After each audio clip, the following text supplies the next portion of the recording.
नमस्ते बच्चों, आप सभी का स्वागत है हमारे YouTube channel let's study with Navasa में। जैसा कि पिछले वीडियो में हमने प्रश्न नंबर 1 के 10 प्रश्नों को हल कर चुके थे, तो आज हम उसके आगे के प्रश्नों को हल करेंगे। तो चलिए बिना किसी देरी के आज की क्लास शुरू करते हैं और हल करते हैं प्रश्न नंबर 11 और 12। ठीक है बच्चों, तो देखते हैं प्रश्न नंबर 11 में क्या लिखा है बच्चों। तो देखिए, यदि किसी आयत का क्षेत्रफल 45x² प्लस 30x वर्ग मीटर है तथा उसकी चौड़ाई 15x मीटर है, तब लंबाई क्या होगी। तो बताइए बेटा, आयत का क्षेत्रफल का सूत्र क्या होता है? लंबाई गुणा चौड़ाई ही ना होता है। तो चलिए हल करते हैं इसको, बहुत ही आसान तरीके से हल करेंगे। तो देखिए बच्चों, हल करेंगे तो देखिए, आयत का क्षेत्रफल दिया है बच्चों, लिख लेते हैं। दिया है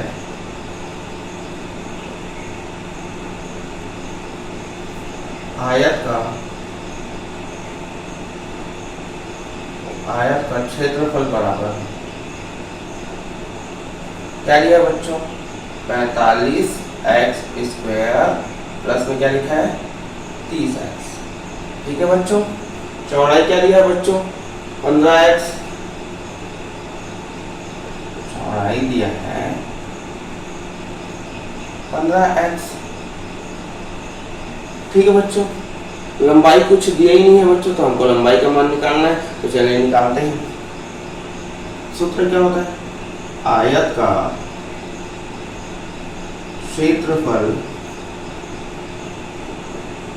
क्षेत्रफल बराबर लंबाई गुणा चौड़ाई।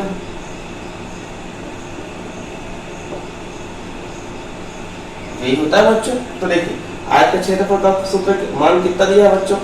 यहाँ लिख दीजिए 45x² प्लस 30x। ठीक है बच्चों, यहाँ पे लंबाई का मान खुद दिया है क्या? नहीं, तो इसको इसी लिखा लीजिए, लंबाई गुणा चौड़ाई का मान कितना दिया बच्चों? 15x। ठीक है, अब यहाँ आप देख पाते हैं 15x लंबाई के साथ गुणे में। ठीक है बच्चों, 15x लंबाई के साथ किस में होता हो? गुणे में है। तो अब हम क्या करेंगे? 15x इधर गुणे में, तो इधर जाके किस में हो जाएगा बच्चों? भाग में हो जाएगा ना। तो चलिए देखते हैं। तो 45x² प्लस में क्या हो जाएगा बच्चों? 30x और बटे में क्या हो जाएगा? 15x हो जाएगा। इधर क्या बचेगा बच्चों? लंबाई बचेगा ना। ठीक, अब चलिए हम हल करते हैं इसको। अब देखिए, 15x को दोनों के बट्टे में अलग अलग कर लीजिए बच्चों। तो देखिए, लंबाई को इधर लिख लेते हैं, लंबाई बराबर, देखिए 45x² है, उसके बट्टे में एक बार 15x कर लीजिए। 15x प्लस 30x है, उसके बट्टे में भी एक बार 15x कर दीजिए। ठीक है बच्चों, यहाँ तक आपको समझ में आया? चलिए देखिए, ऊपर 2x है, नीचे में 1x है, 1x को काट दीजिए। अब देखिए, 15 एकम 15, 15 दिया 45। तो यहाँ से क्या बचा बच्चों? 3x बचा, बीच में कौन सा चिन्ह है? प्लस। अब देखिए, x से x को काट दीजिए, 15 एकम 15, 15 दूनी 30। ये रहा आपका लंबाई मीटर। ठीक है बच्चों, तो आपका लंबाई का मान कितना आया? 3x plus 2 metre. लिख दीजिए लंबाई।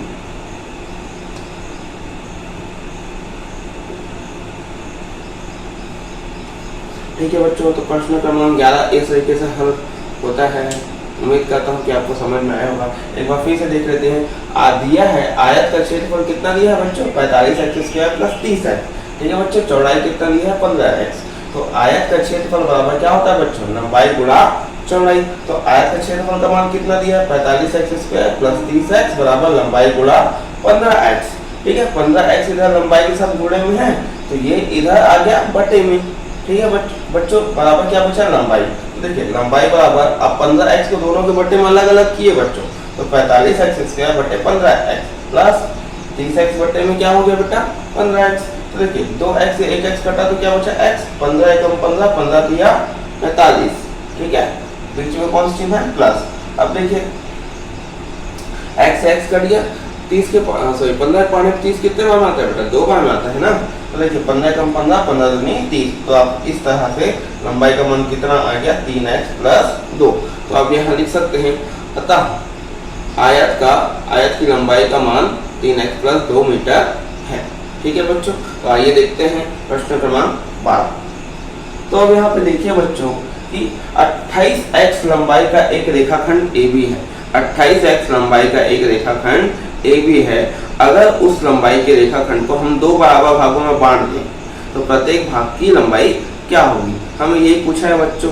तो चलिए हल करते हैं। तो हल करेंगे तो यहाँ पे क्या लिखा है बच्चों, बताइए। रेखाखंड की लंबाई कितना दिया है बच्चों? रेखाखंड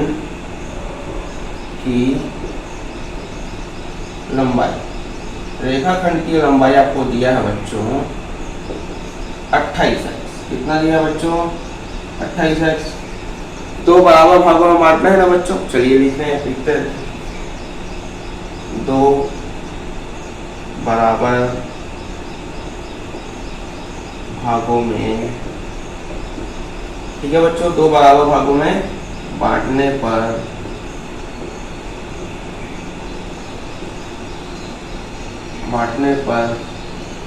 प्रत्येक भाग की लंबाई,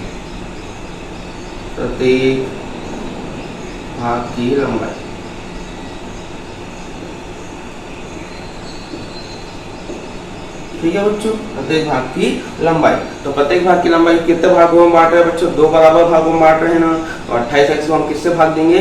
2 से भाग देंगे। ठीक है, ताकि हमारे प्रत्येक भाग की लंबाई आ। तो चलिए देते हैं, यहाँ पे क्या लिख देंगे बच्चों? 28x बटे में क्या लिख देंगे? 2। अब देखिए 2 एकम 2 और ये 2 एकम 2, 2 चौक 8। तो प्रत्येक भाग की लंबाई कितना आया बच्चों?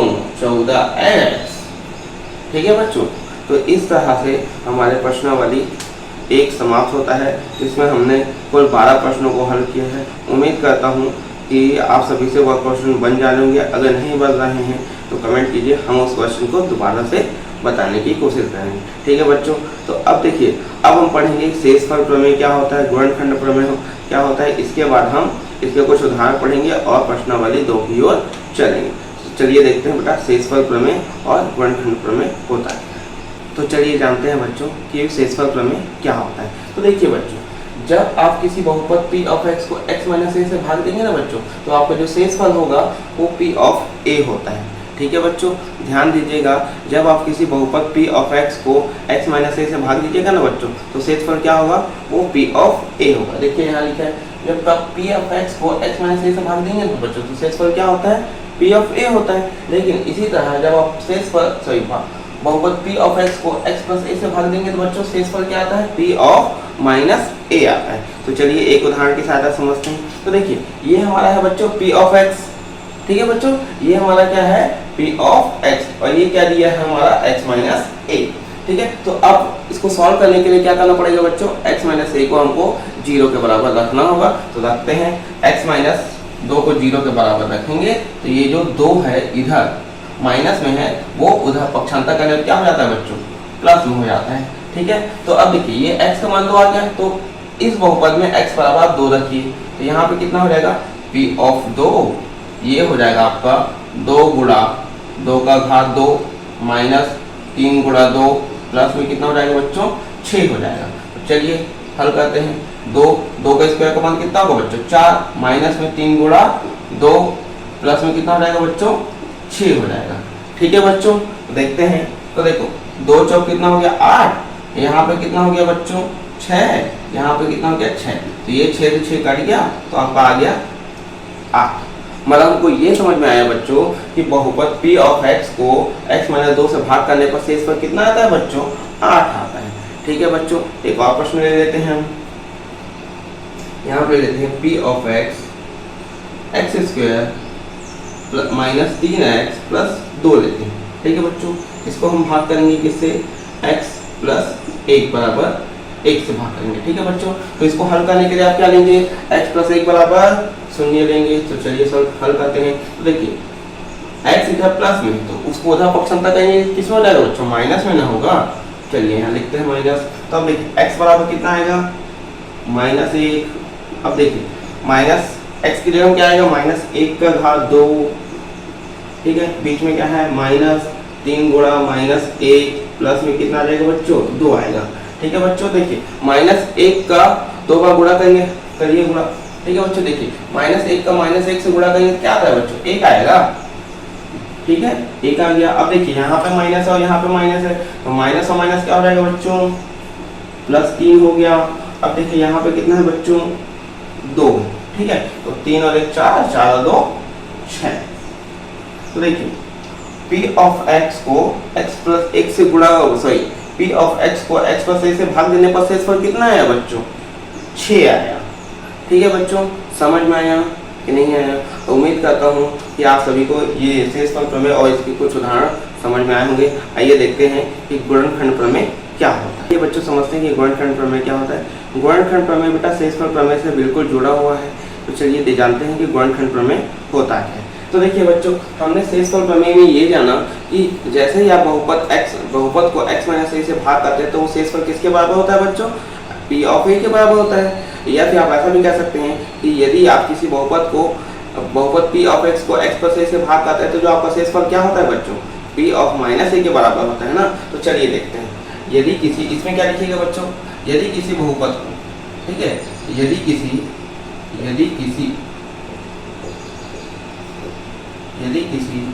बहुपद को, बहुपद p ऑफ x को, ठीक है, यदि किसी बहुपद p ऑफ x को x - a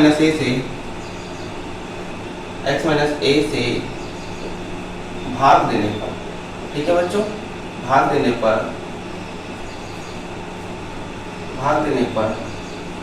p of a बराबर 0 हो, ठीक है, p ऑफ a बराबर क्या हो बच्चों 0 हो, तब p ऑफ x - a गुणनखंड होते हैं, ठीक है बच्चों, ठीक है बच्चों। तो चलिए देखते हैं क्या बोलता है। देखो यदि किसी बहुपद p ऑफ x को बेटा आप x - a से भाग देंगे और जो हम p ऑफ a का मान निकालते हैं ना वो किसके बराबर हो 0 के बराबर हो, तब जो आपका x - a है ना वो बहुपद p ऑफ x के क्या होगा बेटा गुणनखंड होगा। तो देखिए कहना क्या चाहते हैं हम कि p ऑफ x को आपने भाग दिया x - a से, ठीक है बच्चों, समझिएगा कि आपने p ऑफ x को x - a से भाग दिया, ठीक है। तो जो आपका p ऑफ a का जो मान आया ना बेटा, जब आपने p ऑफ x को x - a से भाग दिया तो जो आपका p ऑफ a का जो मान आया ना वो अगर 0 आता है, तब जो x - a है वो p ऑफ x का क्या होगा बच्चों गुणनखंड होगा। एक बार फिर से देखिए बच्चों कि यदि जब आप p ऑफ x को x - a से भाग देंगे ना बच्चों, तो जो आप p ऑफ a निकालते हैं उसका मान अगर 0 आता है, तब x - a होगा वो p ऑफ x का क्या होगा बच्चों एक गुणनखंड होगा। तो इसको हम एक प्रश्न की सहायता समझते हैं बच्चों, ताकि आपकी समझ और भी मजबूत हो। तो चलिए जानते हैं। ये देखिए बच्चों ये हमारा है p ऑफ x, क्या दिया है बच्चों p ऑफ x का मान क्या दिया बच्चों x की घात 3 - 4x की घात 2 + x + 6 दिया है बच्चों, और ये दिया हमारा x - a का मान, ठीक है बच्चों। तो देखिए इसको हल करने के लिए सबसे पहले आप क्या करेंगे, x - 3 बराबर क्या ले लेंगे बच्चों 0 ले लेंगे, 3 इधर माइनस में उधर जाके किस में जाएगा बच्चों प्लस में, तो x बराबर क्या होगा बच्चों बताइए 3 होगा ना। तो चलिए अब ये जो x बराबर जो 3 है ना वो इसमें रखते हैं और जानते हैं कि 0 आता है कि नहीं आता है, ठीक है बच्चों। देखिए रखिए p ऑफ 3 x था तो 3 आ गया बेटा, यहाँ पे x की घात 3 है तो 3 की घात 3 माइनस में 4, तो यहाँ पे क्या आएगा 3 का घात 2 प्लस में आएगा बच्चों 3 और यहाँ पे आएगा 6, ठीक है बच्चों। तो देखिए यहाँ पे 3 की घात 3 बराबर कितना होता है बच्चों 27, 3 की घात 3 मतलब क्या करते हैं बच्चों, कई बच्चे ये कर देते हैं 3 की घात 3 मतलब 3 को 3 से गुणा कर देते हैं, ठीक है बच्चों। 3 को 3 से गुणा करने पे 9 आता है बच्चों, लेकिन ये ऐसा नहीं होता, ये ऐसा है 3 की घात 3 मतलब ये होता है 3 गुणा 3 गुणा 3, ठीक है बच्चों। तो 3 दिया 9, 9 दिया क्या होगा बच्चों 27। तो इस बात का ध्यान रखिएगा बच्चों, 27 माइनस 4 गुणा 3 क्या 2, मतलब 3 को 2 बार गुणा करेंगे क्या होगा बच्चों, 3 तिया 9, प्लस में क्या आएगा 3, प्लस में क्या आएगा 6 आएगा। तो देखिए 27 माइनस 9 चौक कितना होता है बच्चों 36 प्लस 3 प्लस 6। तो देखिए 27 में 3 जोड़ेंगे तो 30 आएगा बेटा, 30 में 6 जोड़ेंगे तो कितना आएगा 36। तो यहाँ पे क्या आ गया बेटा 36 माइनस 36, तो आपका पी ऑफ ए का मान कितना आ गया बेटा बताओ, 0 आया कि नहीं आया। ठीक है, जब पी ऑफ ए का मान आपका 0 आएगा तभी जो x माइनस 3 होगा वो इस बहुपद पी ऑफ एक्स की क्या होगा बताओ, गुणनखंड होगा। तो यहाँ पे आप लिख सकते हैं, क्या लिखेंगे बच्चों, अतः x माइनस 3